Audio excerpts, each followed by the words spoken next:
Novel محبت سے خدا تک کا سفر، تحریر مہوش صدیق، قسط نمبر 21۔ یا اللہ، اس سے اچھا تو میں آپ کو کھانا کھلاتی ہی نہ، اتنا برا بدلہ اتاریں گے اس کا مجھے بالکل بھی اندازہ نہیں تھا۔ زینی نے دہائی دینے کے بعد جوس کا گلاس بھی پکڑ لیا۔ ابھی تو اور بھی کچھ چیزیں باقی ہیں۔ اذلان آج اس کی کھانے پر دھیان نہ دینے والی عادت کی خوب خبر لے رہا تھا۔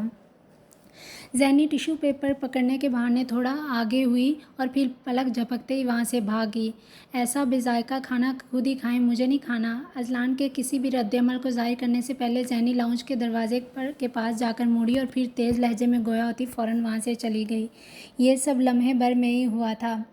ہاں ہاں۔ زینی کے جانے کے بعد اذلان نے ٹیبل پر موجود کھانے کو ایک نظر دیکھا اور پھر تھوڑا ہنستے ہوئے نوری آنٹی کو برتن اٹھانے کا کہہ کر وہیں صوفے پر نیم دراز ہو گیا۔ سرخ روسی لباس زیب تن کیے سونیا اس خوابیدہ ماحول پر خوب غضب ڈھا رہی تھی۔ اختر صاحب نے گھر میں داخل ہوتے ہی سونیا کو سامنے صوفے پر بٹھایا اور پھر خود بچوں کو دیکھنے چلے گئے۔ سونیا اطراف میں نگاہ گھماتے پورے گھر کو دلچسپ نگاہوں سے دیکھ رہی تھی۔ اختر ہاؤس واقعی بہت عالی شان تھا، ہر چیز نفاست سے سجی ہوئی لگ رہی تھی۔ تبھی اچانک ان کی نگاہ سامنے دیوار پر جڑی لارج سائز خوبصورت تصویر پر جا کر رک سی گئی۔ اختر صاحب اس تصویر میں اپنی بیوی عافیہ کے گرد اپنا بازو حائل کیے دل فریب انداز میں کھڑے تھے، جبکہ ان کے آگے کھڑے دو بچے بھی خوشی سے چہک رہے تھے۔ یہ ایک خوبصورت فیملی فوٹو لگ رہی تھی۔ اس تصویر کو دیکھتے ہی سونیا کے چہرے پر عجیب سے اتار چڑھاؤ آ گئے۔ تبھی اختر صاحب کی آواز نے اچانک انہیں اپنی طرف متوجہ کیا۔ آ جاؤ بچوں، یہ تمہاری نئی ماما، ان سے ملو۔ اختر صاحب کی دلکش آواز پر سونیا ایک دم صوفے سے اٹھ کھڑی ہوئی۔ تبھی دو بچے، ایک 10 سالہ لڑکا اور ایک 12 سالہ لڑکی، ان کے پاس آ کر مسکراتے ہوئے اپنے ننھے ننھے ہاتھوں سے مصافحہ کرنے لگے۔ میں ابھی تھوڑی دیر میں آتا ہوں۔ اختر صاحب کے یہ کہہ کر وہاں سے جانے کی ہی دیر تھی کہ سونیا بیگم نے تحقیر آمیز انداز میں فوراً دونوں بچوں کو کسی ناپسندیدہ چیز کی طرح خود سے دور کر دیا۔ عثمان تو حیرت بھری نگاہوں سے اپنی اس نئی ماما کو دیکھ رہا تھا جو اس کی ماما سے کتنی مختلف لگ رہی تھی۔ اختر صاحب کی باتوں سے اسے ایسا محسوس ہوا ہے جیسے اس کی ماما اللہ تعالیٰ کے گھر سے واپس آ کر ان کے پاس رہنے کے لیے آ رہی ہیں، اس لیے وہ رفت سے بھی کہیں زیادہ پرجوش نظر آ رہا تھا۔ جبکہ رفت اتنی چھوٹی عمر ہونے کے باوجود سونیا بیگم کا سوتیلا پن پہلی ہی نظر میں بھانپ چکی تھی، اسی لیے وہ سونیا بیگم کے جھٹکنے پر خود ہی عثمان کو اپنے ساتھ لگا کر ایک سائڈ پر چپ چاپ کھڑی ہو گئی، جبکہ عثمان ہونٹ منا ابھی تک سونیا کے چہرے میں ہی عافیہ بیگم کو ڈھونڈنے کی کوشش میں ہلکان ہوئے جا رہا تھا۔ بچوں، کھانا کھا لیا آپ نے؟ اختر صاحب ایک ضروری فون کال اٹینڈ کرنے کے بعد واپس آ گئے تھے۔ جی بابا۔ رفت بیگم کے لبوں میں ہلکی سی جنبش ہوئی۔ ٹھیک ہے، شاباش۔ رفت بیٹے، آپ عثمان کو اپنے کمرے میں لے جا کر سلا دو اور خود بھی آرام کرو، کل صبح اسکول بھی تو جانا ہے۔ اختر صاحب نے پیار سے ان دونوں بچوں کے گال پچکارتے ہوئے کہا، جس پر وہ دونوں چپ چاپ وہاں سے چلے گئے۔ عثمان ابھی بھی بار بار پیچھے مڑ کر اپنی نئی ماما کو ہی حیرت بھری نگاہوں سے دیکھے جا رہا تھا۔ چلیں سونیا، آپ کو آپ کا کمرہ دکھا دوں۔ اختر صاحب نے سونیا کو دم بخود ہو کر خود کی جانب دیکھتے ہوئے پایا تو شائستگی سے مسکراتے ہوئے انہیں اپنے ساتھ لیے اوپری فلور تک چلے گئے۔ سونیا لہنگا پھیلائے اپنی شرمیلی خوبصورت مسکراہٹ سمیت اختر صاحب کے آنے کا انتظار کر رہی تھی اور پھر کچھ ہی دیر بعد وہ فریش ہو کر ان سے تھوڑی دور فاصلے پر کچھ سوچتے ہوئے بیڈ پر ہی بیٹھ گئے۔ دیکھیں سونیا، میں جانتا ہوں آپ کے اپنی زندگی کو لے کر بہت سے خواب ہوں گے، بہت سی خواہشات ہوں گی۔ سونیا بیگم نے کنفیوز انداز میں اپنے ہاتھوں کو مسلنا شروع ہی کیا تھا کہ اختر صاحب نے انہیں ایک نظر دیکھنے کے بعد سنجیدہ لہجے میں بات کی تمہید باندھنا شروع کی۔ لیکن میں نے یہ شادی صرف اور صرف اپنے بچوں کی خاطر کی ہے، اور یہ بات میں نے آپ تک آپ کے بھائی کے توسط سے پہنچا بھی دی تھی۔ انہوں نے مجھے کہا آپ کو اس پر کوئی اعتراض نہیں کیونکہ اس سب میں آپ کی مرضی شامل ہے، ایسا انہوں نے مجھے کہا، اس لیے جتنا ہو سکے میرے بچوں کے ساتھ اٹیچ ہونے کی کوشش کریں، میں نہیں چاہتا وہ کسی بھی طرح اگنور ہوں۔ وہ جو یہ سوچ رہی تھی، کچھ پیار بھرے جملے اختر صاحب کے منہ سے سننے کو ملے گے، اب ایسی باتیں سن کر کچھ پل کے لیے اندر ہی اندر خون کے آنسو پی کر رہ گئی۔ میں جانتی ہوں یہ سب کچھ میری مرضی سے ہی ہو رہا ہے، اس لیے بار بار جتانے کی ضرورت نہیں ہے۔ سونیا بیگم نے چہرے پر ناراضگی سموئے اپنا رخ باقاعدہ دوسری جانب موڑ لیا۔ آئی ایم سوری سونیا، اگر آپ کو میری کسی بات کا برا لگا ہے تو، بٹ میں کوئی لمبے چوڑے وعدے کرنے کا قائل ہرگز نہیں ہوں، اس لیے بس اتنا کہہ سکتا ہوں کہ میں اپنی ہر ذمہ داری کو پوری طرح نبھانے کی کوشش کروں گا، لیکن اس کے بدلے میں مجھے آپ سے اپنے ساتھ ساتھ اپنے بچوں سے بھی اتنا ہی پیار چاہیے۔ اختر صاحب ان کے منہ بسورے انداز پر ہلکا سا مسکراتے ہوئے نرمی سے گویا ہوئے، کیونکہ وہ ان چند مہینوں میں اتنا تو جان ہی گئے تھے کہ یہ لڑکی انہیں پاگلوں کی طرح چاہتی ہے۔ جی بالکل ایسا ہی ہوگا، آپ بے فکر رہیں۔ سونیا بیگم کا موڈ پل بھر میں ہی فریش ہو چکا تھا، اس لیے خوش دلی سے مسکراتے ان کے ہاتھ پر اپنا مہندی لگا ہاتھ رکھ دیا۔ اختر صاحب ان کی اس تسلی پر طمانینت سے مسکرائے بنا نہ رہ سکے، اس لیے انہوں نے بھی سونیا بیگم کے ساتھ اپنی زندگی میں آگے بڑھنے کا فیصلہ کر لیا۔ سونیا ان کی آنکھوں میں اپنا دل فریب عکس دیکھتی اندر ہی اندر خوشی سے جھوم اٹھی تھی۔ اسی طرح سونیا کے ہم آہنگ وقت تیزی سے گزرتا گیا۔ پہلے تو اختر صاحب کام کے ساتھ ساتھ بچوں کو بھی دیکھتے تھے، مگر پھر آہستہ آہستہ کام کا لوڈ زیادہ ہونے کی وجہ سے وہ رات کو بھی لیٹ آنا شروع ہو گئے۔ انہیں بالکل بھی اندازہ نہیں تھا کہ ان کے دونوں معصوم بچے کس طرح اپنی نئی ماں کے ساتھ زندگی گزار رہے ہیں۔ وہ ہر روز رات کو گھر آ کر بچوں کو آرام سے اپنے کمرے میں سوتا دیکھ کر پھر سے واپس اپنے کمرے میں چلے جاتے۔ ان سے بچوں کی ملاقات صرف اتوار کے روز ہی ہوتی تھی۔ اس دن عثمان کی خوشی کا کوئی ٹھکانہ نہ ہوتا کہ چلو ہفتے میں ایک دن ہی صحیح، لیکن ان کے بابا ان کے ساتھ وقت تو گزارتے ہیں۔ رفت اور عثمان اس ایک دن میں ہی خوش ہو جاتے تھے، کیونکہ وہ دونوں ہی ایک صابر ماں کی صبر کرنے والی اولاد تھے۔ رفت پہلے کم گو تھی، مگر آج کل وہ کچھ زیادہ ہی خاموش ہو گئی تھی۔ وہ عثمان کو تو ہر رشتے کا پیار خود دے دیتی تھی، مگر اس پر شفقت جتانے کے لیے کوئی بھی نہیں تھا۔ سونیا بیگم کا خشک مزاج رویہ اسے اندر ہی اندر پریشان کیے رکھتا تھا۔ تم دونوں کوئی دودھ پیتے بچے نہیں ہو، اپنا ہر کام خود کیا کرو، اور یہ عثمان کو بار بار میرے پاس مت بھیجا کرو۔ میں اس کی سگی ماں نہیں ہوں جو اس کا ہر کام خود کروں گی، اپنا خیال رکھنا آگے سے۔ سونیا بیگم کے نخوت بھرے انداز پر بے بسی کے مارے رفت کی آنکھوں میں ڈھیروں آنسو آ گئے، کیونکہ وہ عثمان کو اتنا سمجھانے کے باوجود بھی سونیا بیگم کے پاس جانے سے منع نہیں کر پاتی تھی۔ جب کبھی وہ اسے تھوڑا سختی سے باز پرس کرتی، وہ الٹا رفت کو ہی سمجھانے لگتا تھا۔ آپا، بابا نے کہا تھا یہ ہماری ماما ہے، جو کام ماما کرتی تھی میں ان کے پاس صرف وہی کام لے کر جاتا ہوں۔ آپ کو یاد نہیں ماما میں کیسے میرے بالوں پر آئل کا مساج کیا کرتی تھی، اپنے ہاتھوں سے مجھے تیار کرتی تھی، اور میرا اور آپ کا ہوم ورک بھی خود ہی کرواتی تھی۔ سنجیدگی سے بھرپور تاثرات سمیت بات کرتے ہوئے عثمان اس وقت ذہانت کی بدولت اپنی عمر سے بھی کافی بڑا لگ رہا تھا۔ جب کبھی رفت کا دل بھر آتا تو نہ چاہتے ہوئے بھی اس کی آنکھوں میں آنسو آ جاتے، جسے دیکھ کر عثمان اپنے پاؤں کو تھوڑا اونچا کرتے ہوئے اپنی بہن کی بھیگی آنکھیں صاف کرنے لگتا۔ وقت گزرنے کے ساتھ ساتھ آہستہ آہستہ وہ دونوں خود ہی ایک دوسرے کا سہارا بن گئے تھے۔ عثمان، آئندہ آپ کو جو بھی ضرورت ہوگی آپ میرے پاس آؤ گے، اوکے؟ نہیں ماما بزی ہوتی ہیں نا، انہوں نے سارے گھر کے کام بھی تو دیکھنے ہوتے ہیں، اس لیے آپ کا ہر کام میں خود اپنے ہاتھوں سے کروں گی۔ عثمان پہلے تو کچھ کہنے لگا، مگر پھر اوکے کہہ کر مسکراتے ہوئے اپنا سر اس بات میں ہلا دیا۔ دیٹس گڈ میرا پیارا بھائی۔ رفت نے عثمان کو اپنے ساتھ لگا کر ہنستے ہوئے زور سے خود میں بھینچ لیا۔ کمرے کے دروازے کے باہر کھڑی سونیا ان کی یہ بات سن کر کندھے اچکاتی فوراً وہاں سے چلی گئی۔ ایک لحاظ سے ان کے لیے تو یہ سب فائدے میں تھا، اس لیے انہوں نے مداخلت کرنا ضروری نہ سمجھا۔ اس کے بعد سے عثمان کو جو بھی کام ہوتا وہ رفت کو کہتا تھا، لیکن پھر بھی اس کے دل میں شدت سے ایک خواہش اٹھتی تھی کہ سونیا بیگم بھی اسے اس کی سگی ماں کی طرح پیار کریں، اس کے ناز نخرے اٹھائیں۔ وہ یہ سب صرف سوچ سکتا تھا، کیونکہ آج بھی اسے وہ دن اپنے ذہن میں گردش کرتا محسوس ہوتا تھا جب ایک دن وہ اپنا رزلٹ کارڈ لے کر خوشی کے مارے بھاگتے ہوئے سونیا بیگم کے پاس جا کر انہیں اپنی پروگریس رپورٹ دکھانے لگا۔ ماما یہ دیکھیں میرا رزلٹ کارڈ۔ عثمان نے لاؤنج میں آتے ساتھ خوشی کے مارے چہکتے ہوئے سونیا بیگم کی گود میں اپنا رزلٹ کارڈ رکھ دیا۔ وہ اس وقت اپنے دوستوں کے ساتھ کٹی پارٹی میں مشغول تھی۔ ان کے چہرے پر عجیب زہر خون تاثرات پھیل گئے، کیونکہ عثمان کے بھاگ کر آنے سے ان کے ہاتھ میں موجود جوس کا گلاس چھلک کر ان کے قیمتی ڈیزائنر ڈریس کو خراب کر گیا تھا۔ بدتمیز، نظر نہیں آتا تمہیں میں بات کر رہی ہوں؟ دفعہ ہو جاؤ یہاں سے، سارے کے سارے کپڑے خراب کر دیے میرے۔ سونیا بیگم نے آؤ دیکھا نہ تاؤ سیدھا عثمان کے نازک گال پر تھپڑ رسید کر دیا۔ ماما میں تو عثمان گال پر ہاتھ رکھ کر اپنی پورنم آنکھوں سمیت انہیں رزلٹ کارڈ دکھانے لگا، مگر وہ اس کی بات کو یکسر نظر انداز کیے جھٹکا دے کر سائڈ پر کرتی خود آگے بڑھ گئیں۔ دور کھڑی رفت نے یہ دل دوز منظر اپنی بھیگی متورم نگاہوں سے دیکھا تو اس کا دل پھٹ کر رہ گیا۔ اس دن عثمان رفت کی گود میں سر رکھ کر بہت زیادہ رویا۔ ابھی وہ رونے میں ہی مشغول تھا جب کمرے کے باہر سے سامنے سے گزرتی سونیا بیگم نے رونے کی آوازیں سنی تو تنفن کرتی فوراً اندر آ گئیں۔ اسے تمیز سکھاؤ کچھ، آئندہ ایسا نہیں ہونا چاہیے، اور دوسری بات اگر تم دونوں میں سے کسی نے بھی اپنے بابا کو بتایا نا تو تمہارا باپ تم دونوں کی چمڑی ادھیڑنے میں 1 منٹ کی بھی دیر نہیں لگائے گا۔ سونیا بیگم کی اس دھمکی پر عثمان ڈر کے مارے سہم کر رفت کے بالکل ساتھ چپک گیا۔ آپا، بابا میری چمڑی ادھیڑ کر رکھ دیں گے؟ عثمان نے یہ بات اپنے ایک اسکول ٹیچر کے منہ سے پہلے بھی سن رکھی تھی۔ آپ بابا کو نہیں بتاؤ گے نا تو ایسا کچھ نہیں ہوگا۔ رفت نے یہ بات کس طرح اپنے لبوں سے نکالی تھی یہ صرف وہی جانتی تھی، کیونکہ پہلے بھی کئی بار سونیا بیگم کی بلا وجہ شکایات کی وجہ سے ان دونوں کو اختر صاحب نے کئی بار ڈانٹ پلائی تھی۔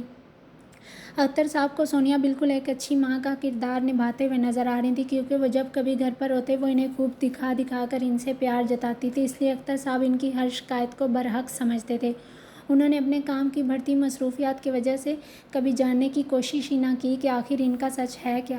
وہ دونوں بچے بھی اب چپ چاپ اپنی اپنی روٹین میں مصروف ہو گئے۔ پڑھائی کے ساتھ ساتھ سونیا بیگم رفعت سے کچن کے بھی کئی کام کروانے لگی تھیں۔ چند ہی مہینوں میں وہ ان کاموں میں بھی ماہر ہو گئی۔ وہ انہیں کبھی بھی شکایت کا موقع نہیں دیتی تھی، اس لیے سونیا بیگم کو وہ لڑکی زیادہ کھلنا شروع ہوگی۔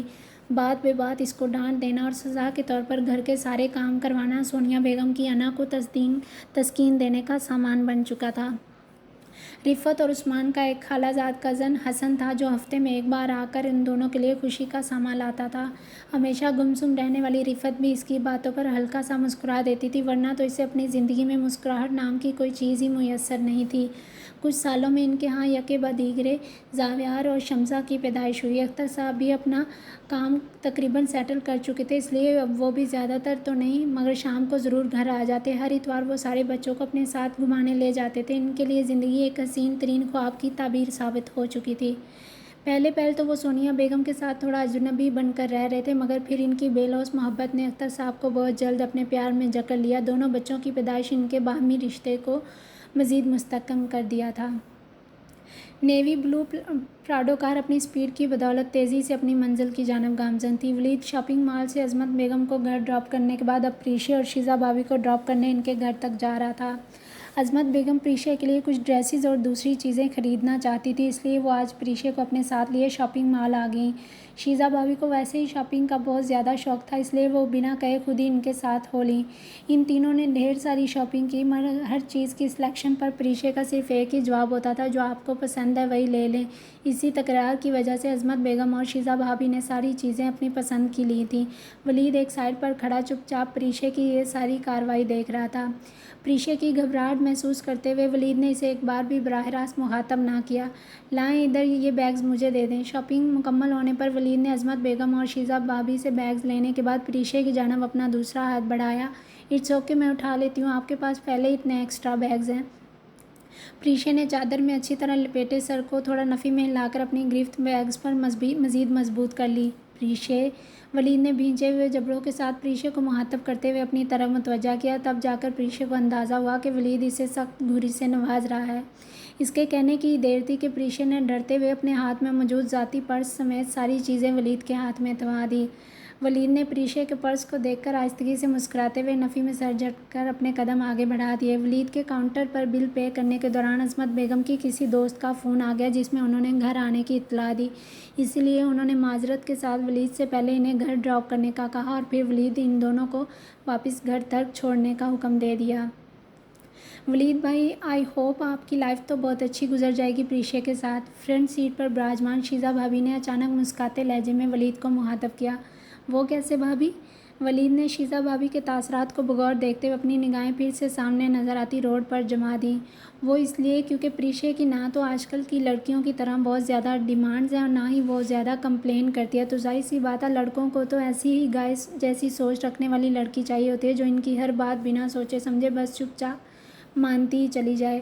ولید کو شیزا بھابھی کا انداز مزاح سے زیادہ حد تک امیز لگا، اس لیے فوراً ہی بیک ویو مرر سے پیچھے دیکھنے لگا، جہاں پریشے اپنا سر جھکائے آنسوؤں کو روکنے کی ناکام کوشش کر رہی تھی۔ پریشے کی پرنم آنکھیں دیکھ کر ولید کے ہاتھوں کی گرفت بے اختیار اسٹیئرنگ پر مضبوط ہو کر رہ گئی۔ اسے شیزا بھابھی پر شدید تاؤ آ رہا تھا، لیکن پھر بھی اس نے کمال ضبط کا مظاہرہ کرتے ہوئے ان کی بات کا جواب دینا ضروری سمجھا، کیونکہ اسے 100% یقین تھا پریشے ان کی اس بات کے جواب میں کبھی کچھ نہیں کہے گی۔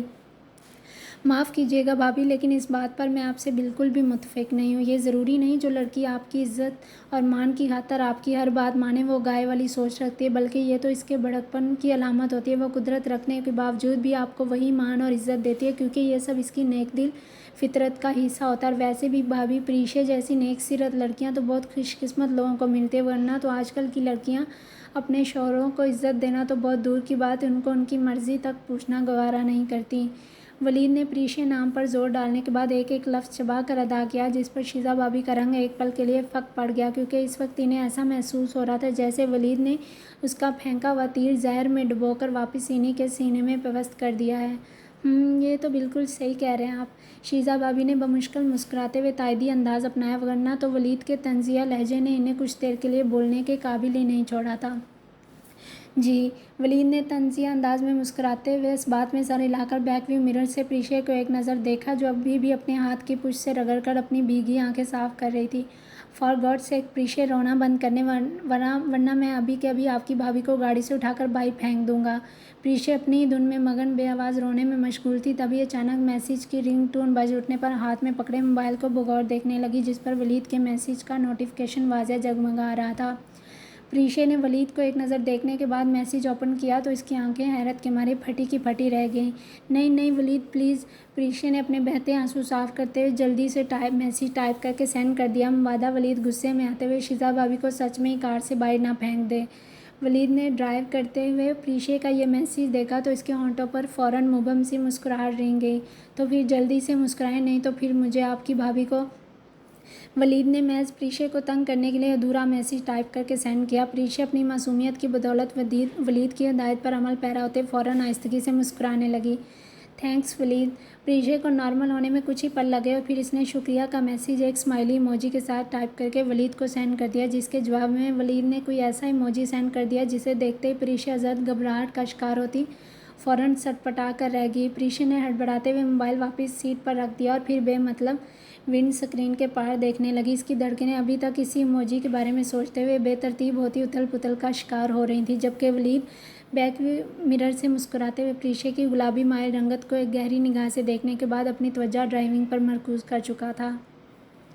لائٹ پنک سوٹ کے اوپر نیوی بلو جیکٹ پہنے انسپکٹر ماریا آج پھر سے دو پونیاں بنا کر اسی کالج کی سیڑھیوں پر بیٹھی موبائل کو اسکرول کر رہی تھی، کیونکہ ابھی تھوڑی دیر پہلے ہی زاویار اس سے ملنے کے بعد اس لڑکی کی تصویر نکلوانے اسٹاف آفس کی طرف گیا تھا۔ کراچی سے واپس آ کر اس نے سب سے پہلا کام یہی کیا تھا، اس لیے سارے ذرائع سے پتہ کرنے کے بعد وہ اس لڑکے کے بارے میں اچھی خاصی معلومات بھی حاصل کر چکا تھا۔ ابھی اس کو گئے 15 منٹ ہی گزرے تھے کہ اس نے موبائل پر واٹس ایپ فوٹو بھیج دی جسے وہ مختلف اینگل سے بار بار زوم اپ کر کے دیکھ رہی تھی۔ کون ہے یہ لڑکی؟ ماریا اس تصویر کو دیکھتی دل ہی دل میں سوچ رہی تھی، کیونکہ پچھلے ایک ہفتے میں اس نے سارا کالج چھان مارا لیکن یہ لڑکی اس نے ابھی تک کہیں بھی نہیں دیکھی تھی۔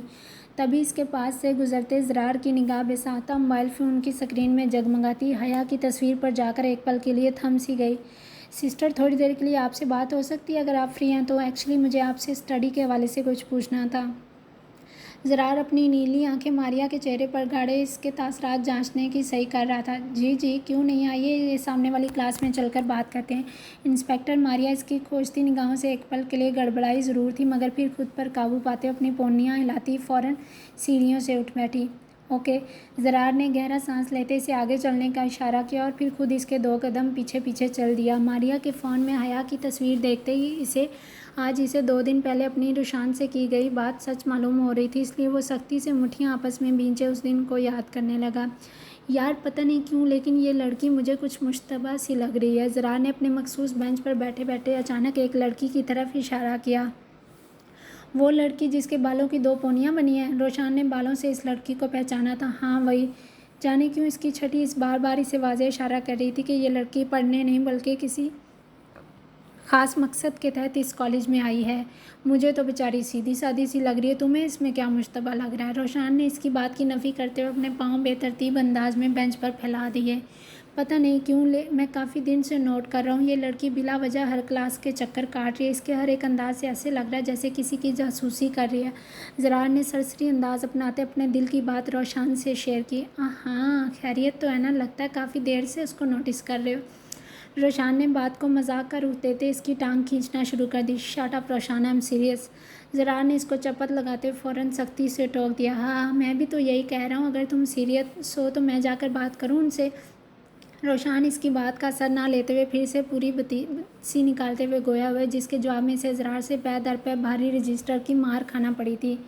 یار میں مذاق کر رہا تھا، وہ زرار کو پچھلے کچھ دنوں سے بہت زیادہ اپسیٹ دیکھ رہا تھا، اس لیے اسے ہنسانے کے لیے ایسے ہی بے تکا بولنے لگا، مگر اب اپنی ٹانگ سہلاتے ہوئے اسے لگ رہا تھا کہ یہ مذاق کافی مہنگا پڑ گیا۔ وہ اچھی طرح جانتا تھا زرار کو اس قسم کی الٹی سیدھی باتیں بالکل پسند نہیں ہیں۔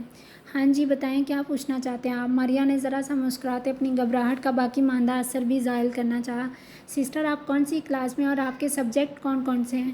اگر روشان زرار کو یوں کسی لڑکی کے ساتھ اس طرح مسکرا کر بات کرتے دیکھتا تو لازمی بے ہوش ہو جاتا۔